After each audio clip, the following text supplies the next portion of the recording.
Let's fucking go. Okay, guys. So today we're going to start talking about John Locke. We will spend 2 weeks on Locke. He's an important fella. We're going to talk about him in particular, but first we should sort of like revisit a little bit where we've been last week, because the reason we're talking about Locke is because he's going to give us our vision of modern freedom. He's the exemplar of modern freedom. And remember, last week I said that Locke didn't really invent that particular vision of modern freedom. That kind of came from Hobbes. And so if we remember, Hobbes says about freedom, he says liberty or freedom signifieth properly the absence of opposition. By opposition, I mean external impediments of motion. So another way to say this, it's a negative vision of liberty. It's freedom from impediments, freedom from restriction, the lack of something or somebody else preventing you from doing what you want. That is modern freedom. We might call it negative or a more restrictive version of freedom. And this is different than the ancient form. Remember, the ancients, their version of liberty was freedom to participate in public life, freedom to live a life according to as you will, or as it is properly bestowed to a human being, right? A human being's life is different than an animal's life, and so being free meant having that particular humanness of your life, and often that looked like being a political person. Obviously, this is not what Hobbes has in mind, and this is not what Locke has in mind.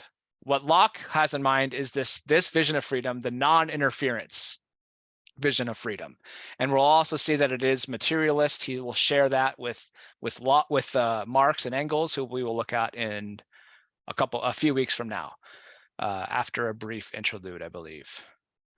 But so in our transition from Hobbes to Locke, however, Hobbes, like I said, Hobbes sort of gives Locke a lot of his ground to walk on, but they are very much in disagreement about a very many number of things. The comparison between Hobbes and Locke is the comparison between absolute and limited government. And so we're going to sort of develop this idea of limited government now. Each individual is entitled to a sphere of freedom in their life, safe from anarchy on one hand and tyranny on the other. Whereas Hobbes is not really worried about being safe from tyranny, because being safe from anarchy is really the only purpose of government in Hobbes. Locke really wants to sort of split the needle of what would be a good metaphor there. He really wants to find a sort of the right median between anarchy and tyranny. So this is the outline of the lecture. First, we'll talk about Locke's life and times, give a sort of background and biography. Then we're going to talk about Locke's state of nature. Again, borrowing from Hobbes, but going to start differently and end differently. We're going to talk about Locke's law of nature, which is where we're going to find the things called human rights, which is a topic of much debate, and we will perhaps find out why. We're also going to talk about life, liberty, and property, which again are those rights. And then finally, we'll talk about the problem of enforcement, and then the origins and principles of government, which is the solution to the problem of enforcement. So as a background, John Locke was born in 1632. He lived until 1704. He was an English philosopher and physician. He's best known as a philosopher. His contributions, especially during his own time, he was a fairly well-known person. Published a pretty well-known philosophy book called On Human Understanding. And as a philosopher, there are a couple really important innovations that he sort of gave us. The tabula rasa, or which we might also just call empiricism. Basically, the idea in pedagogy, we have spent a long time trying to dismantle this idea, but it's basically the idea that we are born empty and we get sort of filled up with knowledge through our interactions with others, with the world, with institutions, that we are the sum of our experiences, which is, of course, distinct from another idea that we might have, that we are already born with certain understandings or certain ideas about universal principles. This should ring a bell to you guys. We read somebody that sort of exemplified this view, that we were already born into this world having previous knowledge of the world that came before, or the universal world, or something like that. Does anyone want to shout it out if they have it on the tip of their tongue?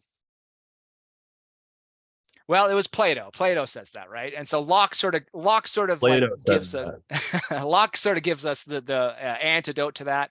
Gives us the idea of the tabula rasa, which has been the most influential vision of like human education up until recently. Very recently, there's been movements to try and like flip the classroom, learn through collaboration, have the teacher be a part of the sort of learning in a, you guys perhaps are familiar with this type of pedagogy, but the tabula rasa is the sort of foundation or background to the last 200 or so years of Western education. He also gives us the idea of the self as a continuity of consciousness. So the idea that we're a brain in a jar comes from Locke as well as Descartes, but this is of course again these are another example of something that we're trying to sort of maybe overturn, this sort of like obsession with the split between the mind and the body. For hundreds of years, there's been this idea that like you can just become a different, like you can be the same person if we just remove your brain from your body and put it into a robot or something like that. We would call that being the same person. That's a Lockean idea. This idea of the self like follows your consciousness. And again, there's been Jeremy might tell us something different, right? That there's more of a link with your body, with there's other minds inside your body than just your sort of like rational self. But anyway, so this is the sort of Lockean tradition, is that sort of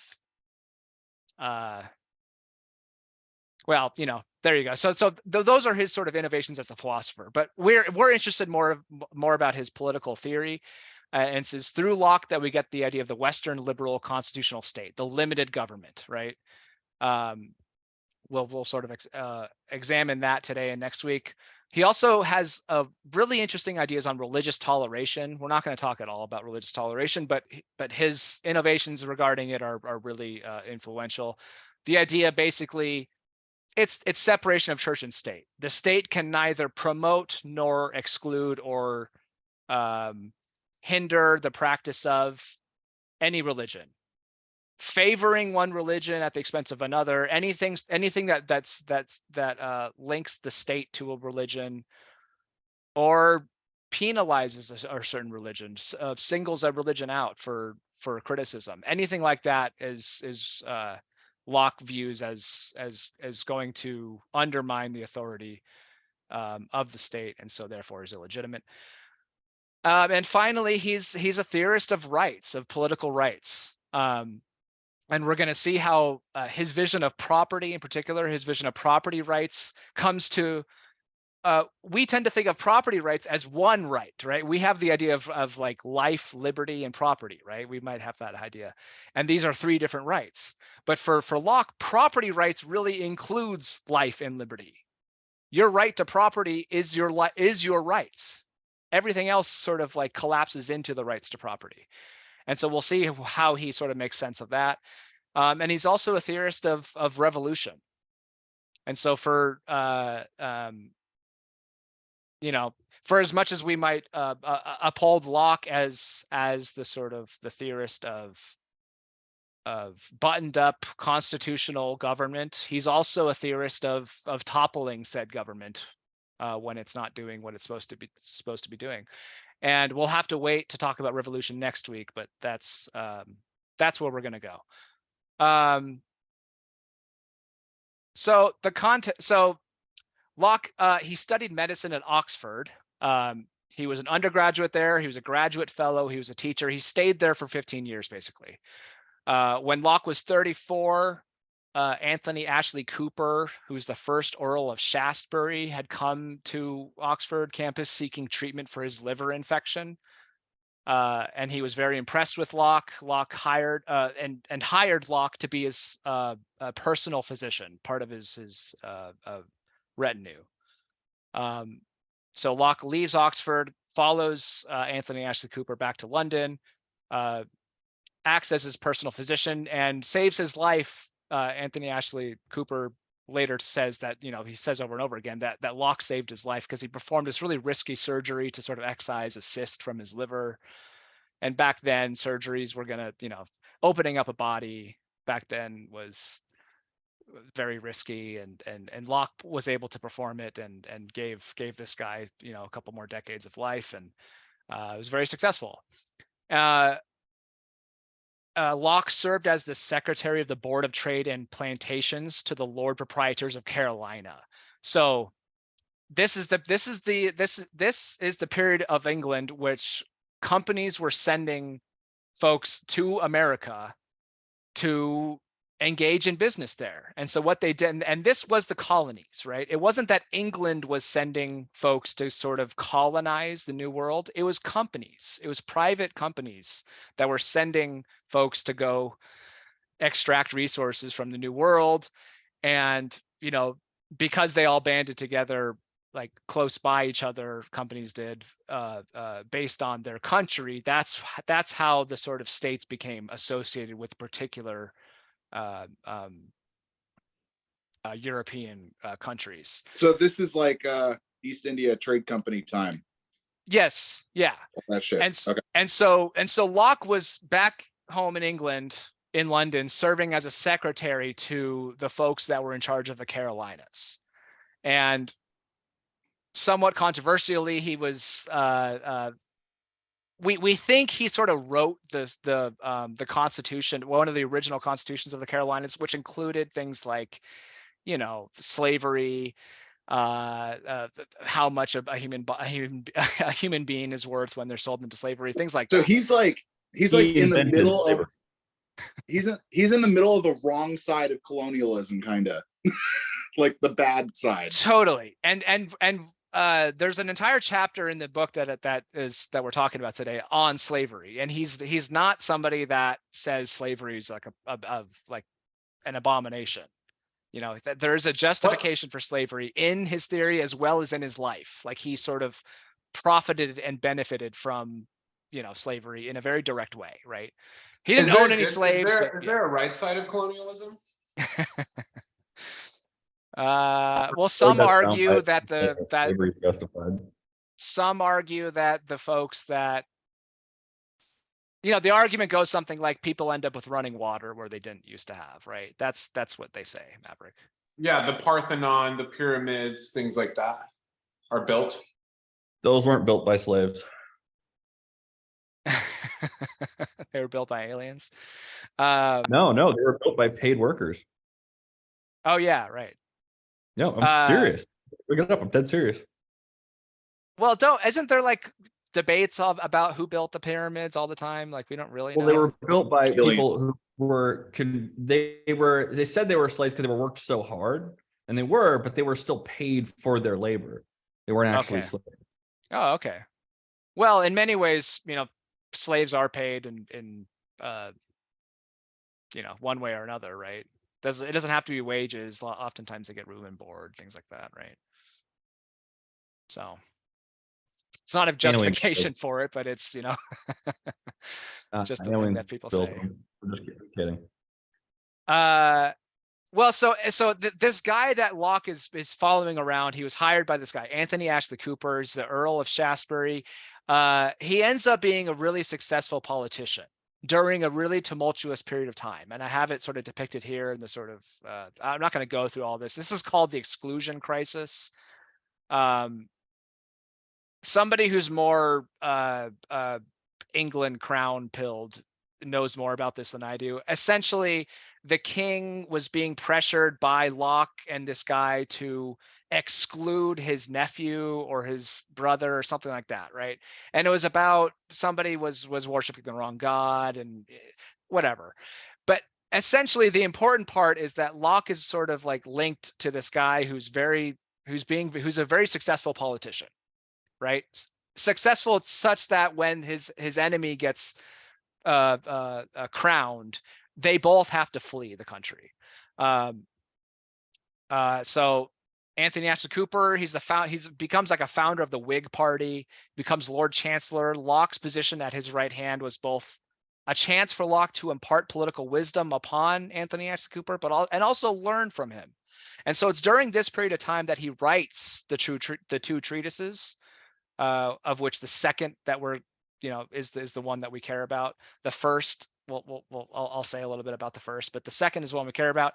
But he doesn't publish it until the very end of his life. Locke is terrified of publishing this work because the wrong people are in charge, right? His enemies end up with the crown for much of his adult life, and publishing this work and being attached to it, having his name attached to it.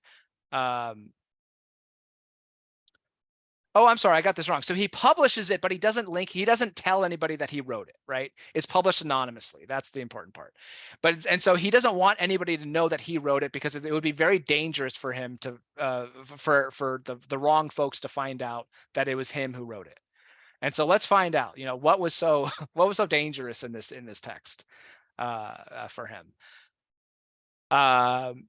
And so again, the important thing to sort of like lead us away from Hobbes and into Locke, both of them are concerned with what makes government legitimate, what makes government worthy of obedience. Locke was 44 years Hobbes's junior, but as with Hobbes, life was framed by conflict between the crown and the parliamentarians. And again, this is the sort of debate and crisis that we were sort of talking about. There were three sort of positions that were very common at the time. The first was the royalist position.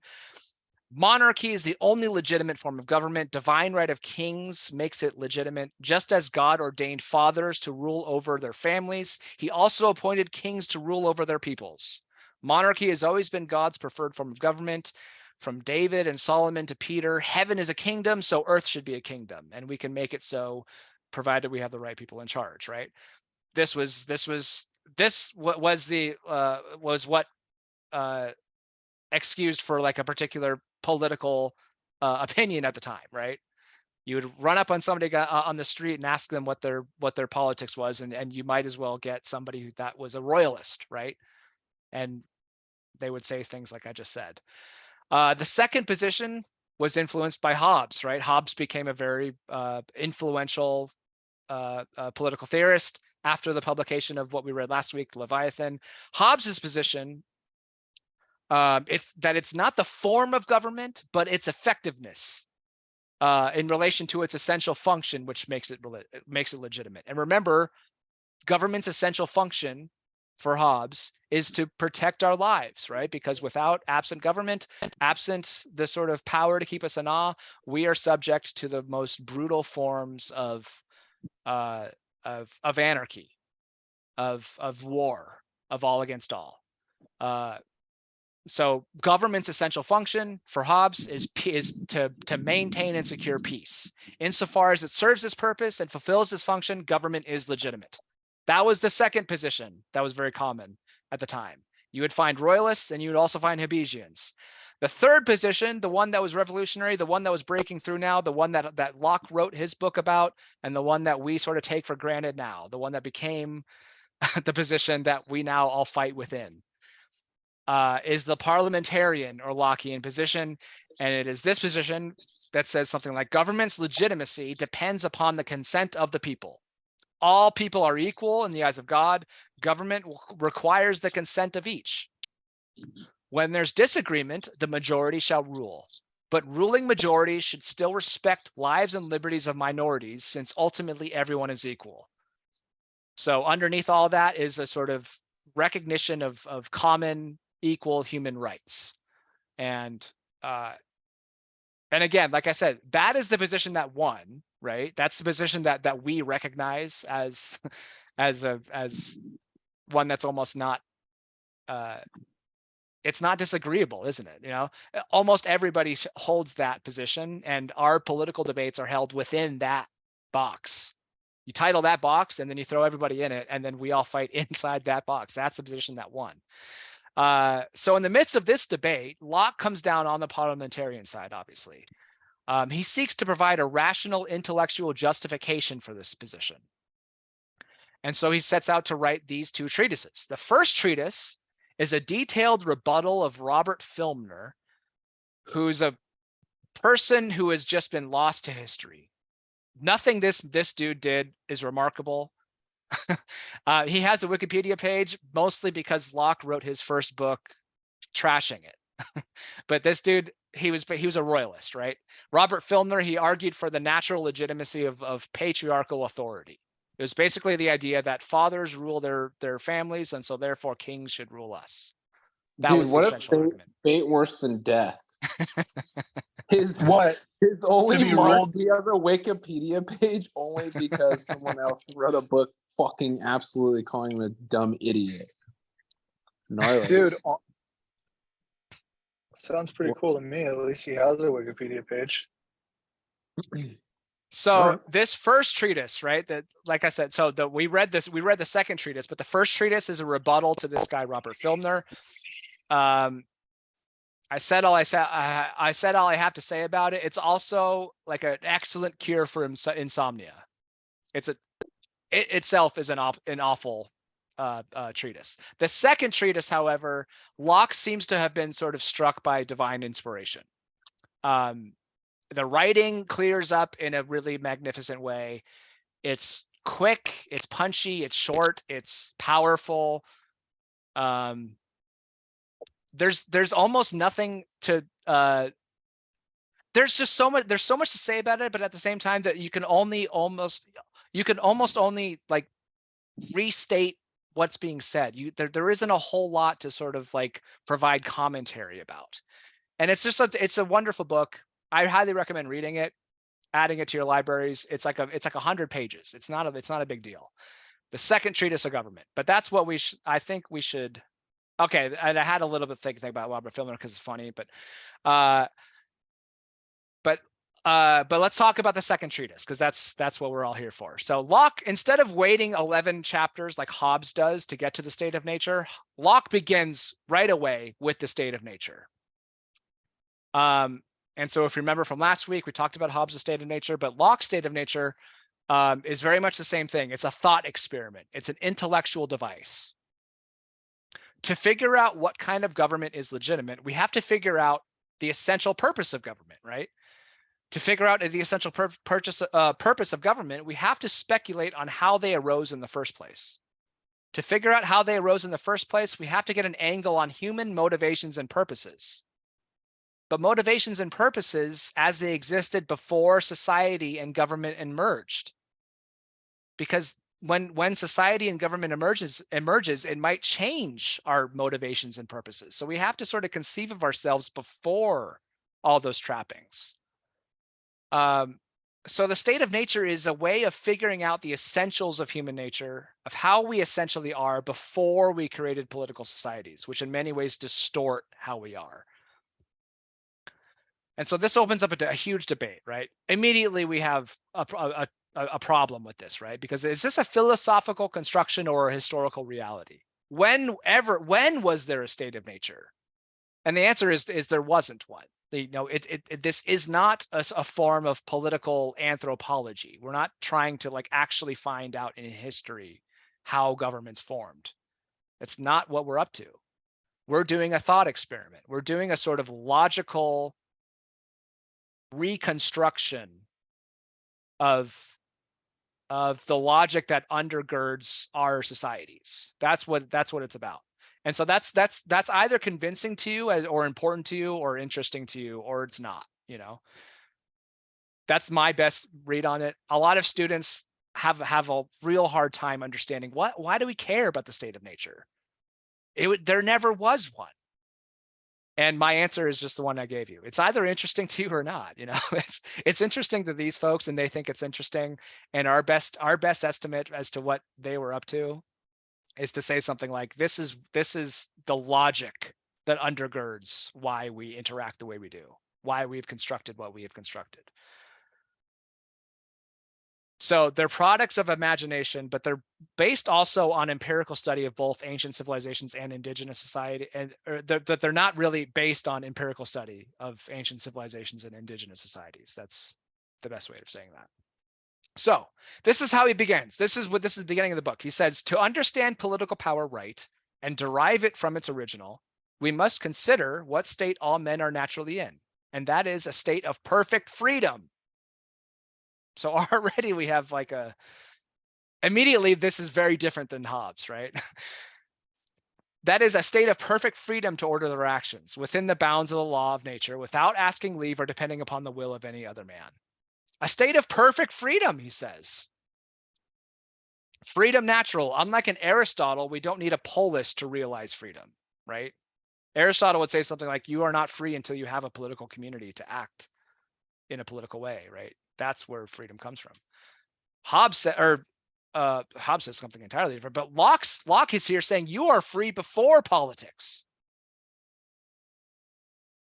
Like in Hobbes, freedom is non-interference. It's not an activity, but a given condition.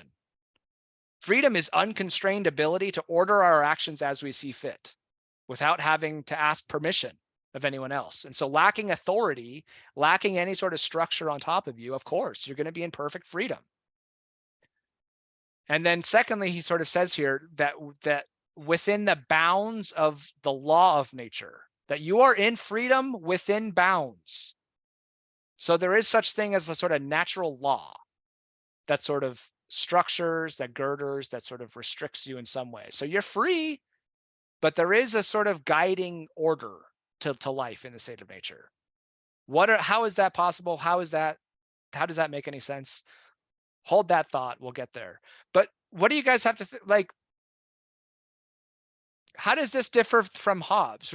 If you guys remember Hobbes last week, what are some like words to use to describe Hobbes' state of nature? I don't know. I'm a little unclear on the difference, if I'm being honest. Remember, Hobbes says we have to get out of the state of nature. It's an imperative. We have to leave. Oh, and okay, so Hobbes is like, we need to get out of a state of nature to be free, and Locke is like, the state of nature is the only place we experience true freedom. Yeah, well, that's essentially what I'm saying here. But like, so Locke says that we're in a state of perfect freedom in the state of nature. Hobbes says that the state of nature is nasty, brutish, and short. That life in the state of nature is solitary, poor, nasty, brutish, and short, right? Complete opposites. I feel like those things don't have to be mutually exclusive, right? Yeah, it's brutal, it's nasty, it's short, but it's also true freedom. Like, isn't there something? They're not exactly opposing, right? That's true. That's very good. That's very good, Derek. Locke is here sort of like highlighting a different part than Hobbes would. Hobbes' idea of freedom, he does say the state of nature is free, but he sort of like puts it as a footnote almost. It's not important to him. Yeah, you're free, but like, who cares? You're also going to die. Okay, so he's not got it. So he's not disagreeing that it's free. He's just putting a much different premium on. He's putting a premium on something different. Totally. Got it. That's right. And so this is great. Pro freedom. Hobbes is pro freedom. Locke is pro getting out of the brutish, short. You got it backwards. Of nature. Locke is the guy that loves the freedom in the state of nature. That thinks that's its distinguishing feature. It's free. Got it. Hobbes thinks that the state of nature's distinguishing feature is that it's. Got it. So it's ironic that Calvin and Hobbes. It's ironic that Calvin and Hobbes that Hobbes was the tiger because Hobbes hates the state of nature. That's true. I think Hobbes. What about Demosthenes? Demosthenes was a orator. He was a sort of guy that stood on a box in the middle of Athens and was arguing against King Philip, whose son that Aristotle tutored, Alexander the Great. King Philip from Macedon came down to Athens and dominated Athens. And there was a guy who was sort of talking a lot at the time about how we should overthrow King Philip and the Macedonians, and he was called Demosthenes. He's not like a really big like political idea guy. So why is he depicted as in direct opposition to Locke? I don't understand that. Never did. It was so there was a very brief. He's not always depicted. He's depicted by that one fucking author who didn't really think very hard about these things. But there was a one paragraph in that book where he said something like, Peter and what's her name? Peter and Valentine picked these two people as to make no link whatsoever to them. Remember, they didn't want people to know that they were brother and sister, and so they picked two people that were like had but no they were link whatsoever. They were opposing political forces. Yeah, indeed, they wrote as opposing political forces. Okay, but there you're wasn't saying that there wasn't actually anything linked directly to their Demosthenes. philosophy of those people's in real life. The history, the dude from History's Demosthenes is, you wouldn't put him in a list next to Locke, Hobbes, Plato, Aristotle. He doesn't belong. Okay, so somehow Orson Scott Card found like two cool names. Yeah, something like that. Yeah. He's like, what are some politicians that believe in this stuff? Yeah. Locke is important. Locke is a very important guy. And so let's figure this out. So the state of nature is a state of perfect freedom, is how he begins. It's also a state of equality, right? And so I wanted to read a little bit, because equality is where we're going to derive a lot of the distinguishing features here. So it's a state also of equality, wherein all the power and jurisdiction is reciprocal, no one having more than another, there being nothing more evident than that creatures of the same species and rank, promiscuously born to all the same advantages of nature and the use of the same faculties, should also be equal amongst another without subordination or subjection, unless the Lord and Master of them all should, by any manifest declaration of his will, set one above another and confer upon him, etc., etc. So we all have the same faculties. Now, if you guys remember, Hobbes did the same exact thing. Hobbes says we're also equal. We have, none of us are sort of better than another. Some of us maybe are stronger, but that person was probably dumber, right? That's basically what Hobbes says. And he says that we're all equal, such that we're equal to that in our ability to kill each other. That's what Hobbes's equality boiled down to, is that none of us have any sort of obvious reason why anyone should dominate another, such that some other person could just kill them while they're asleep. That's what Hobbes was concerned about. Hobbes was concerned about how we would all just end up killing each other. No one would ever dominate to like such an extreme extent. We would all of us have a chance to be winner chicken dinner, right? That's Hobbes. But for Locke, all of us have the same faculties, not in that we can all equally kill each other. All of us have the same faculties such that nobody has a natural right to rule over each other. God hasn't come down to tell us who's supposed to be in charge. In fact, the whole purpose of doing this is to overthrow the divine right of kings. We have no way of deciding or of knowing who's supposed to be in charge. And so therefore, maybe we should just try and get along without any authority, right? So that's the sort of logic there, that our equality means nobody's in charge. So this is an argument against royalists and also an argument against the Hobbesians, because the Hobbesian says this is why it devolves into a state of war. This is why we have to get out. We have to just make some random punter the king. Some random fucker has to be the king in order to keep us from killing each other. Locke says, no, there's no way of choosing this person. And in fact, maybe we can get away with not. It might be better. So turning back to this question of freedom and how it's sort of restricted somehow, the limits on freedom, and the limits come from the natural law. There's something called the natural law that we all are sort of underneath, and this is going to limit our freedom somehow. And so let's take a look at this. Where do I want to say this? Right, he says this. This is what he says about it. The state of nature has a law of nature to govern it. which obliges everyone, and reason, which is that law, teaches all mankind who will but consult it that being all equal and independent, no one ought to harm another in his life, health, liberty, or possessions. So freedom's only constraint is this law of nature. The law of nature regulates our power and jurisdiction over others. Law of nature is reason. And reason tells us that we shouldn't harm each other, that we shouldn't divorce from another. We shouldn't impede another. We shouldn't harm another in their life, health, liberty, or possessions. How does that make sense to you guys? What is that? What is that? So that's the justification for rights. We get our rights, our God-given rights, right? The things that we sort of stake our individuality on, the things that we stake our political commitments upon. Locke says that we get them because we look around and we don't immediately see that anybody else is better than us. And so naturally, if we just consult our reason, he says, we will see that we shouldn't kill each other, that we shouldn't harm each other, and that we shouldn't take each other's property. If we just consult our reason, that's the justification. Is that enough?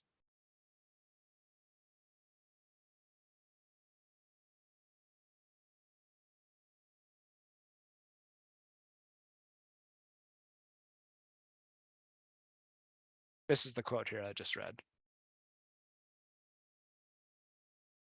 The law of nature is where we get this idea of rights.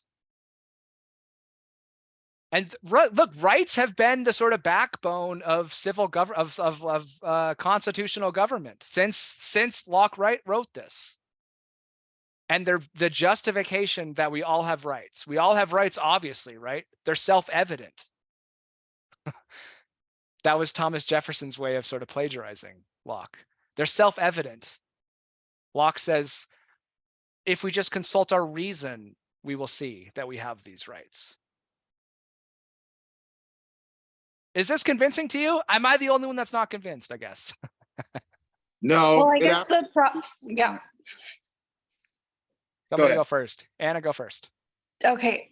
I guess the issue I see with that is who's going to enforce that, because you know, for decades, centuries, whatever, humans have always like kind of wanted to I don't know, take over other people's stuff, so that's true. There would Locke need to be sorry. There would need to be some sort of agreement that everyone is entitled to these freedoms. Like humans by nature are not going to be like, oh yeah, you know. Locke is saying precisely that. He's saying that by nature we will see, we're going to use our reason. We have reason, and we're going to see, oh, you have rights to life, liberty, and possessions, and I shouldn't prevent you from enjoying those.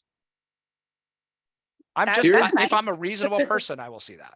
My issue with this is I can tell from like just what you've been talking about, all these different types of people over the last few weeks, is this is the most non-secular version of this, where he's like infusing, just everybody's Christian, right?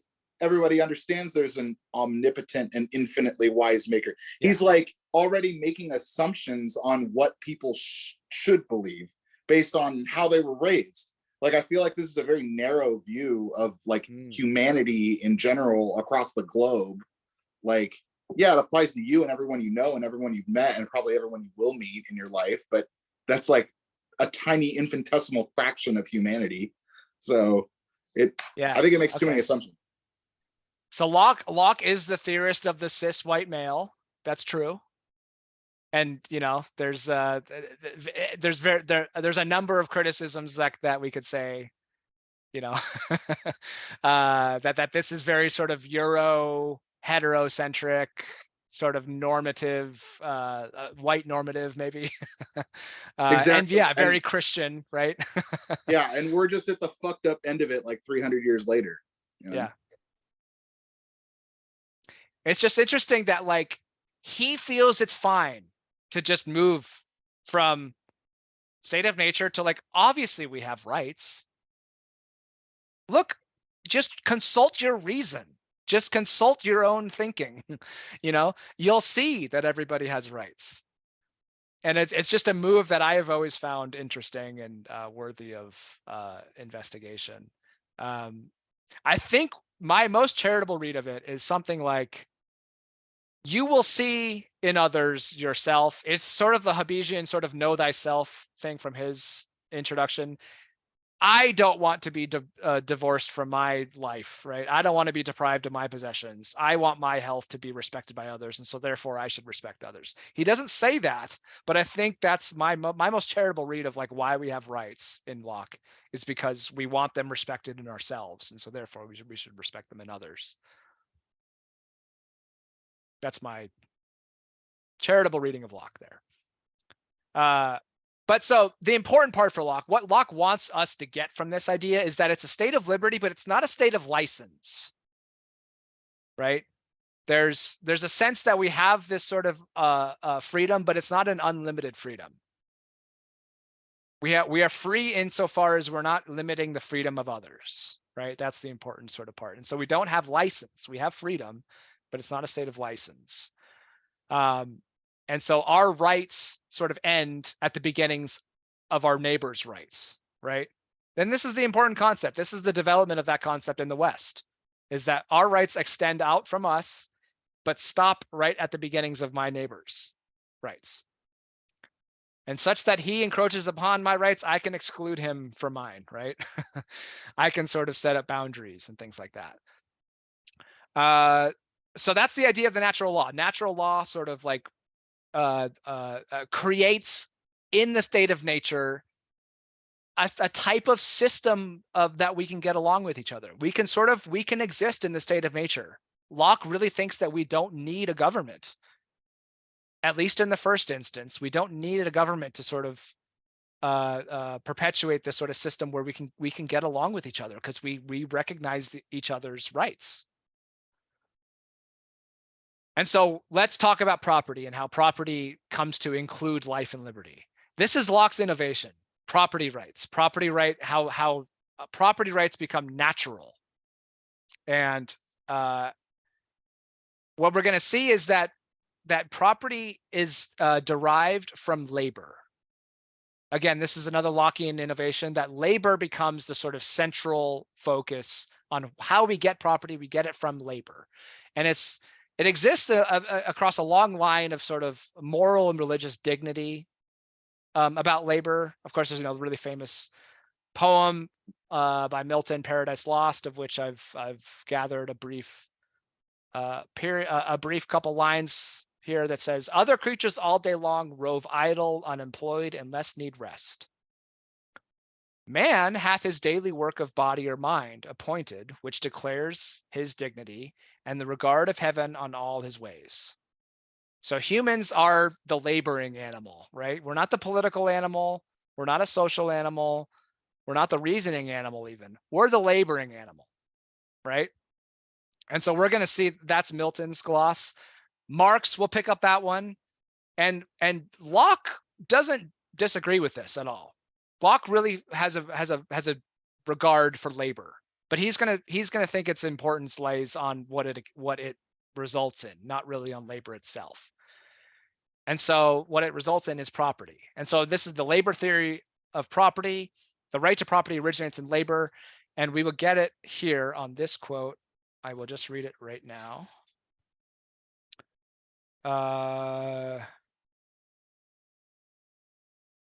Right, yeah. So though the earth and all inferior creatures be common to all men, yet every man has property in his own person.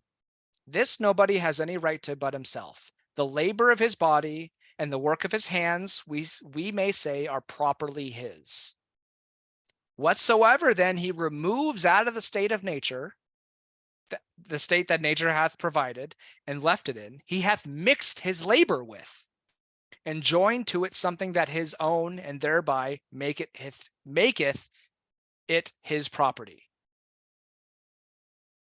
So you go into the field, right? He says this, he that is nourished by the acorns he picked up under an oak, or the apples he gathered from the trees in the wood, has certainly appropriated them to himself. He has mixed his labor with that tree, with that flowering tree, that budding tree with an apple on it.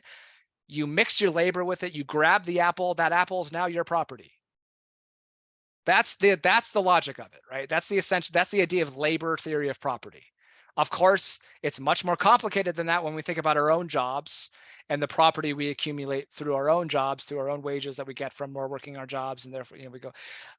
That gets more complicated, but the basic idea is that we mix our labor, the things that are properly ours, or the things that are according to my body. I take my body out into the world, I mix my body with the world, and remove from it something that is now mine. That's the labor theory of property. We own our labor, and therefore we own the fruits of our labor. Self-ownership argument, right? Property is the just compensation for the pains of labor.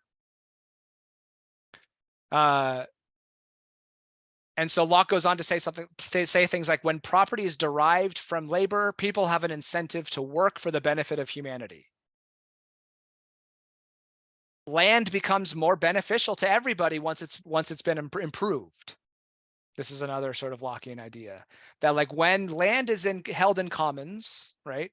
There's a common field that all of us sort of have grazing animals upon.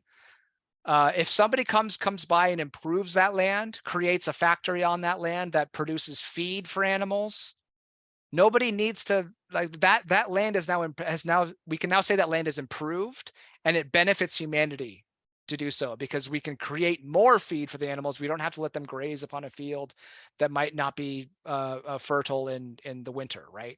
We can create feed and go buy feed at the store and things like that, right? And so this sort of idea of property, this sort of idea of labor theory of property, benefits not only the person who's claiming the property, but also benefits people who aren't a part of that interaction at all. They're actually benefiting from that person's labor in an indirect way, because they're feeding the economy, right? And so this is the beginning. This is the start of a sort of the sort of like the capitalist line of political economy, of political economic thought. It starts with Locke. It starts with other folks. David Ricardo, Marx will certainly interject himself. The Chicago School happens at some point after that, and then we end up with all sorts of political debate about it.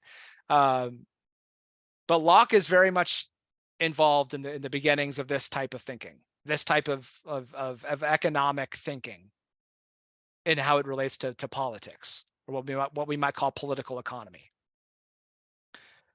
So one thing we should say about Locke's ideas on property, is that he uses the term property in a very broad sense, one that is kind of foreign to us. We use property in a narrow sense. When we say property, we mean something's a possession. That's really what we mean. We mean something that makes us money is usually something we think of as property. We think of a possession, obviously. We think of land. We think of something tangible more often than not. But notice that Locke, he uses the word property, and he has in mind something that is it's ancient to us. It's before our time, really. But it made sense to his readers at the time. When property meant what was properly yours. So it's the totality of our rights. That's what property is to somebody in this period of time. So that included your life, that included your liberty, that included your health, that included your children, your property. In the sense that we say, like, my property is like your child is my my child is my property. Somebody might bristle at that nowadays, but back then they wouldn't bristle at all, because you're not implying that child is somehow less of a person, what you're implying is that child is yours, is like properly yours. That like you are in charge of it, right? You are sort of responsible to it, responsible for it. And so this distinction between a broad and a narrow sense of property is important, and it'll come up later. But for Locke, the right to property implies in commercial societies a right to unequal property holdings, and that's a subject of enduring controversy, right? And so let's see how this sort of like unequal property holdings gets sorted out here. Confusingly, he does initially state that there are limits on property accumulation, that there is something called having too much property. And he says so here, if I just read it. And so that, our thoughts may be something like, well, if I get property from picking an apple off a tree, wouldn't there be some sense in which I pick all the apples off of every tree in the city, and therefore nobody can have any apples? Wouldn't that how does he account for that, right? And this is what he says. He says, it will perhaps be objected to this, that if gathering the acorns or other fruits of the earth makes a right to them, then anyone may engross as much as he will. To which I answer, not so. The same law of nature that does by this means give us property also does bound that property too. God has given us all things richly, is the voice of reason confirmed by inspiration. But how far he has given it to us? To enjoy. As much as anyone can make use of to any advantage of life before it spoils, so much he may by his labor fix a property in. Whatever is beyond this is more than his share and belongs to others. Wow. He gives people way too much credit. And you could tell he wrote this before the Industrial Revolution. Like, that's one thing I feel like I've noticed as you keep going down the line in terms of time is I feel like people like Plato or Aristotle were like more immutable in terms of, because they didn't have all this stuff, right?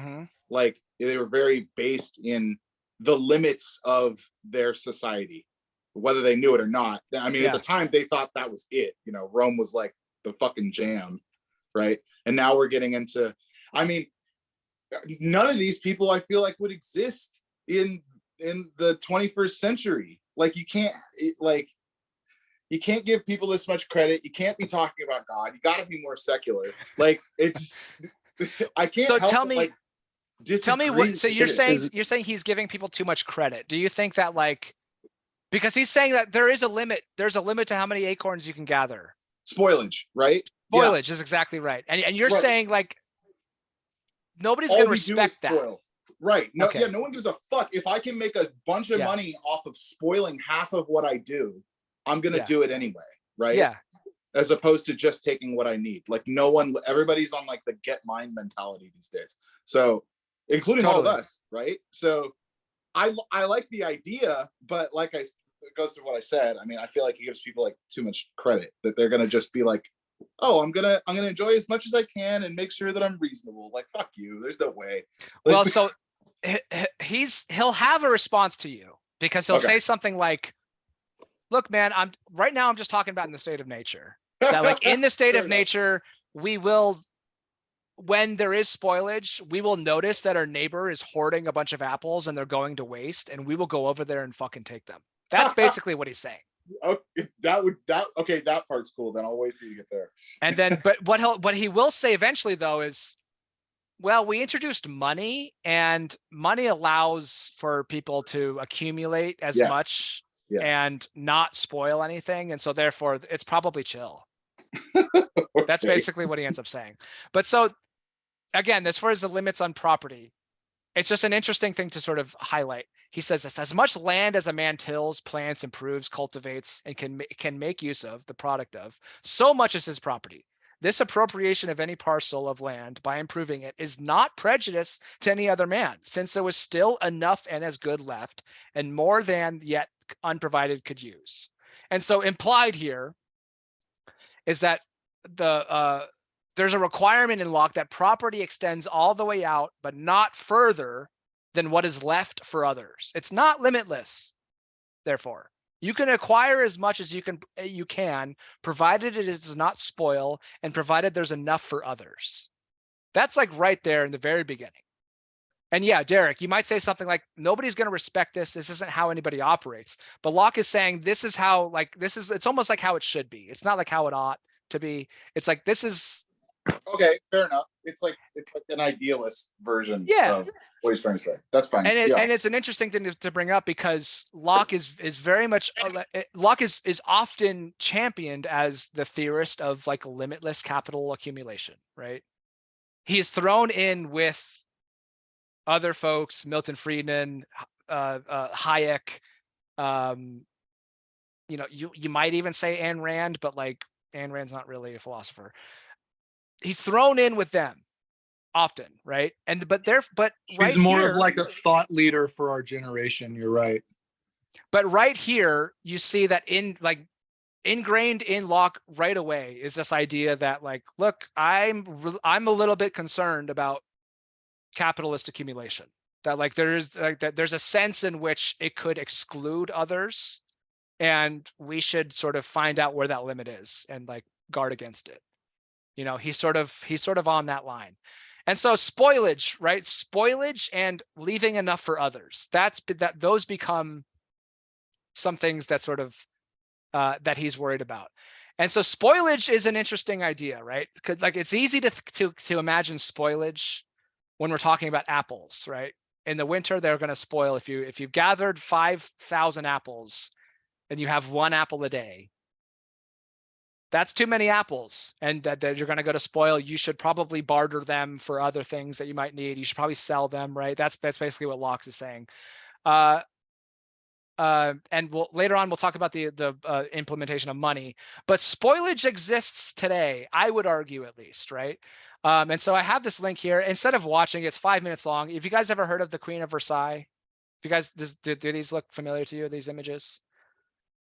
There's a documentary that's on right now, there maybe on last year, called The Queen of Versailles Reigns Again, and it follows a documentary that was released like 10 years ago. Basically, the story is Jackie Siegel, who's the wife to David Siegel, who's the CEO and founder of Westgate Timeshare Resorts. And there's, you know, just fabulously wealthy couple. There's a 30-year age gap between the husband and wife. And it follows their journey of building an 85,000 square foot home. It's in Florida. And it's the idea is to make it the most, you know, extravagant, the largest single family home dwelling in America. And so the original documentary, the 2008 one, it followed their sort of family's fall from grace. Basically, there was the recession that happened right then. And so they were unable to finish the property. So they were like sort of like half done building this house, and then the recession hit, the company didn't do as well. And so this house goes into like disrepair, basically, because it's too big, because it's like too big for them to like do anything with. And so therefore the house sort of like falls into disrepair. The construction was halted, and the cameras sort of followed their 8 children and them around as they struggled to cope with their reduced income. They were forced to put the house up for sale, but it never found a buyer. And now, and so they weren't able to sell it. And so now this new series that came out recently, it follows their like attempts to sort of like update the house, attempts to like bring it back into functioning order. And so they're like dealing with cracking marble facade. They're trying to decide if it's wise to have a Benihana style hibachi grill in one of the 6 kitchens. There's a 35 car. What's up? That sounds fucking awful. There's a 30, right. And so I think they decided not to install the hibachi grill because it's smelly and noisy or whatever. But there's a 35 car garage. No, I mean everything in general. Oh yeah, 150 person dining room. it's just this really crazy thing. And so this link that I have here, it's basically 5 minutes. We're not going to watch it, but basically it's like 5 minutes of her discussing her desire to have exotic birds in the house. And so she builds this tiny little cage, and then so they bring these toucans in. It's not the birds she wants. She wanted flamingos, but apparently you can't get the permits to have flamingos. And so she brings these toucans in, and the person that they hired to like bring the toucans in, the breeder, the whatever, you know, the natural guy, right? The nature guy. He's like, oh, you can't have birds in this tiny little cage. You know, these toucans are big birds. You can't just put them in like a birdhouse, you know? And then so she's like, oh my God. So then she's like throw aside all of her plans for the next, 7 weeks. And so she has to renovate one of the rooms into this aviary, which, are we looking at the aviary? Yeah, this is the aviary. So he has this aviary, and then the next episode, the birds have like shit all over the aviary, have like ruined everything because you can't just have like toucans like in a house. Like they're not supposed to just be like sitting indoors. And so they've like ruined this part of this house. She has to like hire all sorts of consultants and contractors to come fix the damage. She really wants these exotic birds though. And so like, it's just a problem, right? And so my idea here would be that we would sort of pontificate, we would sort of imagine a 21st century spoilage, right? We would imagine a sort of Lockean like call to sort of reaccumulate or reappropriate the apples from our neighbors as they're going to spoilage, right? And so Locke gives us that's the interesting part about Locke, is that he gives us, both a sort of theorist of capitalist accumulation, but also a theorist of radical wealth redistribution. We might talk about that in a second. But again, like I said, the introduction of money changes things. Locke argues that money makes wealth accumulation and economic inequality permissible, because wealth can be stored. Huh? Can I ask something? Yeah, sure. So is it helpful, and maybe this is premature, is it helpful for us when we're talking about these concepts? Is it helpful to look at edge cases like that, or is it more helpful to like either extreme, right? Or is it more helpful for us to look at like the more realistic, more common, like non, caricatures of human life? You bet. I mean, that's absolutely an edge case, and I'm not being charitable and I'm not being fair, but it's something that I always have in mind because Locke thinks that money solves for spoilage. He says like, oh, sure, spoilage is a problem in the state of nature, but we introduced money, and so therefore nothing goes to spoil. And I'm saying, and my argument is something like spoilage still exists. Well, sure, and it happens at the edge cases. It happens where people have accumulated more than they know what to do with, more than they reasonably could want, right? Sure. Is it possible though that like spoilage existing or not existing it becomes a non-binary, and it becomes more like to what degree in what system, and then in that case it's like Locke is not so wrong? Yeah. That's interesting. I'll have to think about that. I'm not attempting to sort of say Locke is wrong. I'm attempting to say like, look, if Locke had been alive today, he might have revised some ideas. Got it. I think that's the idea. Sure. Okay. He might say something like, oh, we need some other form. Money solved for the problem of apple spoilage, but we might need, we might need some sort of progressive taxation. Right. It's like all that I'm trying to say, right? Well, I guess, I get it. No, I know. Yeah. I know what you're trying to say. I guess I'm just pushing back, because what I'm saying is like, maybe it's okay that there's still spoilage in these extreme edge cases, when in the 99 percentile, it no longer is a thing. Obviously that's an exaggeration too, right? That's probably true. More like the 90th percentile, but maybe it's like, and again, I believe it or not, I actually agree with marginal tax rates, but maybe that's not a sufficient justification for them, right? Is these edge cases. And so this would be the debate. And this is why Locke is interesting, because like, for as much as we uphold Locke as the sort of theorist of limitless capital accumulation, he does have embedded in there enough ground for me to make an argument against you, Sure. for example. And so I'm not attempting to say that like one's right or wrong, or Locke would say this for certain or whatever. It's just interesting that there's this room in here. He can be used obviously to justify laissez-faire capitalism, but he's also, you could also say something like welfare state liberalism is not totally incoherent, inside Sure. Locke. And so let's move on, because I want to get you guys done here in 20 minutes or so. And so lastly, just because we didn't read the first treatise, and nobody should read it, but there is an interesting idea here that he has about the same debate that we're having here. He says, "But we know God hath not left one man so to the mercy of another, that he may starve him if he please. God, the Lord and Father of all, has given no one of his children such a property in his peculiar portion of the things of the world, but that he has given his needy brother a right to the surplusages of his goods." Basically, it's the idea that we should go take our neighbor's apples if they have too many. Oh, wow. Interesting. It would always be a sin in any man of estate to let his brother perish for want of affording him relief out of his plenty. As justice gives every man a title to the product of his honest industry, and the fair accusation, my brain is off. Acquisitions, is that the right word, of his ancestors descended to him, so charity gives every man a title to so much out of another's plenty, as will keep him from extreme want, where he has no means to subsist otherwise. So I can keep going. Basically, the idea This is here, interesting.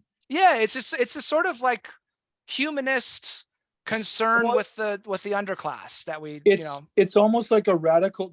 It's almost like the latter part of this treatise is a radical departure from the former, and in direct I mean, maybe I'm being overly simplistic, but it seems like directly contradictory. Like what you just read there to me is like in support of like radical fucking wealth redistribution. Yeah, and I think that, go ahead, Anna. Sorry. Do you think he was kind of basing it off of the Old Testament a little bit? Because for example, there was this kind of like rule or law or whatever, that if you had a farm or whatever, and you had to leave 10% of the crops on the perimeter of your like land to be used by those less fortunate. Wow. Like they were entitled to part of your crops because you had plenty. Yeah. And so you could spare some. Yeah, insofar as Locke was certainly a Christian, the Bible has not penetrated my political thinking as much as I'm sure it did his, right? And so I'm sure that a lot of this was sort of, authentically Christian, right? In the ways that we might not see nowadays, as far as, people that claim Christianity as a sort of bedrock of their political views. Oftentimes we find them arguing for a restriction against poor people's claims to others' property, right? I think that's a more cohesive set of political views nowadays. Whereas in Locke's time, it might have made a lot more sense for somebody talking about property, talking about rights, to also have a sort of Christian notion of charity, right? If not charity, if even more so, just like property divorcement, right? And so it's and so Howard, your thought that like it's incoherent with itself, that he's sort of like no, I think my read on it was like too black and white. I think that there's space for both of those. I like what Anna just said. It's like I'm like looking at this in this very hyper logical perspective, but like there's space for like some humanism there, and they don't have to be like mutually exclusive. I think the right way to I think my overall argument about Locke is something like, if you actually read him, he's not so he's not the champion of limitless capital accumulation. Sure. as some might want him to be. You know, he's certainly opening the door, and others like break down that door and like jump in there. But like, you know, reading him, you find a much more moderate position than For sure. than you might otherwise think. And so we should talk about taxation. And the question is the right to private property compatible with taxation, right? And so Locke addresses this in a way that becomes influential to the revolutionaries. There's two readings of Locke's idea. One is this idea that we have a maximal right to our property. And so this says something like, we have a right to keep everything that we own. And so therefore we shouldn't be taxed for any purpose other than domestic order and external defense. And then there's the minimal right to property before taxation, which is a right to keep what remains after the collection of democratically authorized taxes used for valid public purposes. And so, you know, you can sort of align yourself with either. I think both are sort of, both could be argued within Locke. Locke sometimes vacillates between both. And so the question would be, which is a better understanding of Locke's view, which is a better interpretation? Again, I think what he says about taxation is like, we have consented to it. The fact that you consent to it means it's legitimate. And so if you think it's not legitimate, then you shouldn't do it. You shouldn't consent to it. That's basically what he says. And we wouldn't do it if it wasn't legitimate. He basically says something like, the fact that you've paid your taxes means that it's fine. Sort of a funny way to sort of argue that, right? Did you have something to say about that, Howard? I have a lot to say about that, but I don't want to monopolize the conversation. I just saw you went on mute for a second, so I thought. Oh, no. So thus far, what we have found in Locke is that he really likes the state of nature. It's a state of perfect freedom. There doesn't seem to be many problems with it. Spoilage isn't a problem because we would just go take, you know, what we don't have from our neighbor who has too much. We all sort of recognize each other's rights. We don't infringe upon each other's rights because we don't want to be infringed upon ourselves. It seems like a great idea, a great place to be. It's certainly not nasty, brutish, and short, right? Life is not certainly that. All this hunky-dory, but why? So then why do we need government at all? Locke's answer to that is the problem of enforcement. There becomes a lack of executive power in the state of nature. If reason enjoins us all to obey the law of nature, what happens when someone breaks the law of nature?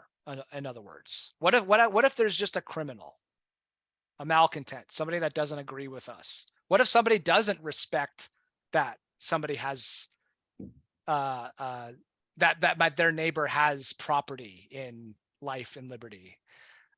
Whose job is it to persecute, to judge, to punish violations? It becomes all of our jobs, right? So that's why we form government. It says that all men may be restrained from invading others' rights and from doing hurt to one another, and the law of nature be observed, which willeth the peace and preservation of all mankind. The execution of the law of nature is, in that state, put into every man's hands, whereby everyone has a right to punish the transgressors of that law to such a degree as may hinder its violation. So it becomes incumbent upon us to uphold the law of nature, which is reason, the reason that we all have rights. And so we end up having to form government because we lack the executive power to sort of enforce the law of nature upon folks that are not agreeing with it. That's the answer to your question, Anna. We form government. Early on, you had said like, well, who's gonna, have the power to do this? We all do. We all sort of get together and make sure that that everybody adheres to the law of nature. So there's the centrality of punishment in the state of nature, which then carries over into the centrality of punishment and government. And so there's criticisms of this. This makes punishment too sort of central to the idea, but we can set that aside. The problem arises with executive right of law of nature. Each of us is fallen. Each of us is imperfect, right? Each of us is either consciously or unconsciously partial to ourselves and those we love. Each of us are tricksy. Each of us sort of seeks advantage. When punishing infractions against ourselves and those we love, we are prone to excess. You know, if it is our responsibility to enforce the law of nature, we are bound to make mistakes. You know, excesses of revenge happen, right? Invites further reprisal. If my neighbor steals my apples and they're not going to spoil, they're just my apples. I was going to eat it tomorrow. If my neighbor steals my apple, I'm going to go kill him tomorrow. That's what the law of nature demands. Somebody's denying the law of nature. That means that they're denying their right to life. So I can go kill them. But then what happens the next day? His brother comes over and kills me, right? Because he was, you know, he wasn't aware that his brother was violating the original law of nature. His brother didn't know that it was his fault, his family's fault in the first place. So my brother's killed me. Then my wife gets up, you know, and raises an army, right? This happens. And so this is the sort of like the cycle of revenge. And so the state of nature thus devolves into the state of war. It becomes quite like Hobbes's state of nature. So in one instance, the state of nature is a state of perfect freedom. We love it. We have our rights. We can just acquire our property. We're just enjoying ourselves. It's a great thing. But then if you run the cycle enough times, if you run the permutation a couple times, the simulation, you know, you extend the simulation a couple hundred years, eventually you're going to end up in the state of war. That's what Locke says. Eventually it ends up looking like Hobbes. But the important distinction is that we liked it at first. We liked the state of nature. We had rights. It wasn't something that we had to flee initially right away. We kind of want to preserve a lot of our life that we enjoyed in the state of nature. We want to preserve our rights. We want to preserve our property. And so because we're sort of reluctantly leaving the state of nature, because it's a reluctant flight, because we enjoyed it so much, but we can't stay in it because now it is a war, we're going to ensure that the government that we create is going to protect as much of our lives that we enjoyed in the state of nature as possible. There's going to be a much stricter line that the government will have to adhere to. As opposed to Hobbes, right? Hobbes says we have to get out of the state of nature right away. It sucks in there. I will accept whatever government you set up. It'll be a tyranny. It'll be arbitrary as far as, you know, punishments go. Yeah, I could be killed for worshiping the wrong God. It doesn't fucking matter. Get me out of the state of nature. Locke says, no, I would rather be in the state of nature than any of those things. The state of nature is better. At least in the state of nature, I am responsible for my own defense against my neighbor. I would rather have an army fighting my neighbor than having myself fighting an army that the government has sort of like, you know, created. And so this is the sort of the main difference, right? And this is why Hobbes's state of nature compared to Locke's, and this is why Locke's government is a limited government as opposed to the absolute government of Hobbes. So let's talk about that next week, huh? How about that, guys? I think that we're all sort of done for the day. Okay. Did you want to talk a little bit about that? What do you want to say? Yeah, I mean, I'd be curious to know everyone else's thoughts. So we leave the state of nature because it eventually looks like Hobbes, but it happens not in short order, right?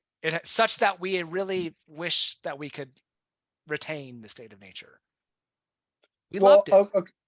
I think one thing is interesting is that, like, at the end of the day, they both want the same thing, right? Like you can wrap it up in a different bow and use different fancy words to describe it. Well, at the end of the day, they both want some level of like, for lack of a more specific term, fucking peace, you know? Yeah. I don't mean Yeah. like peace I don't mean like pacifism from war. I just mean like individual and communal peace, like harmony. Yeah. Yeah, they want the ability for you to sort of like enjoy your life in some respects, right? Totally.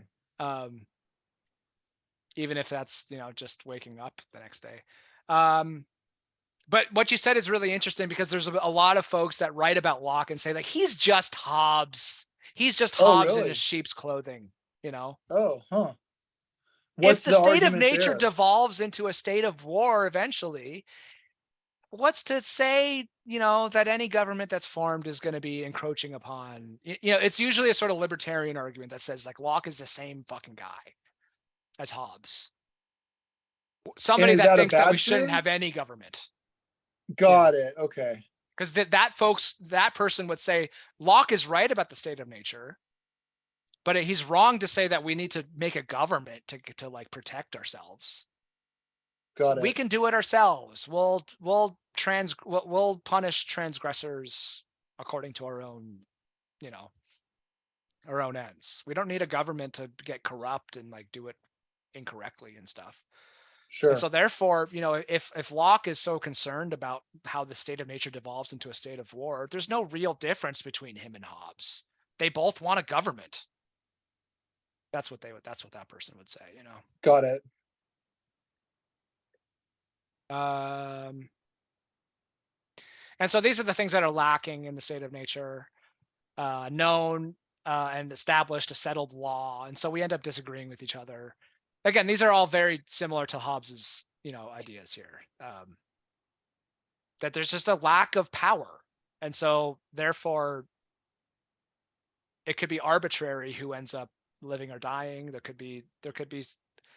There's a sense in which we could have a better life if we, give up some of our liberty, that's the bargain that Locke ends up making.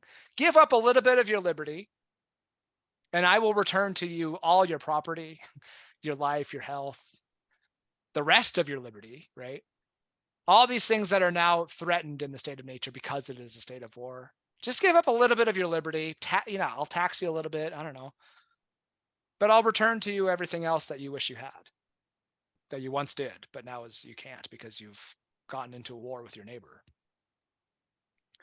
Anyway, so if this isn't causing a sort of like debate amongst yourselves, then we should just end. And tomorrow or next week, we'll start by talking about the origins and principles of government. And again, it's going to be very similar to what I just said. Limited government is the idea.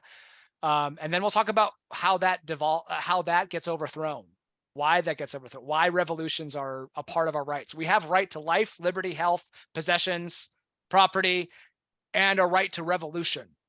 Locke gives us that right. And so that's an interesting thing to talk about. Anyway, see you guys later. Have a good Thanks, evening. bro. Have a Thanks, good night. man. Later. Thanks, dude. Later on.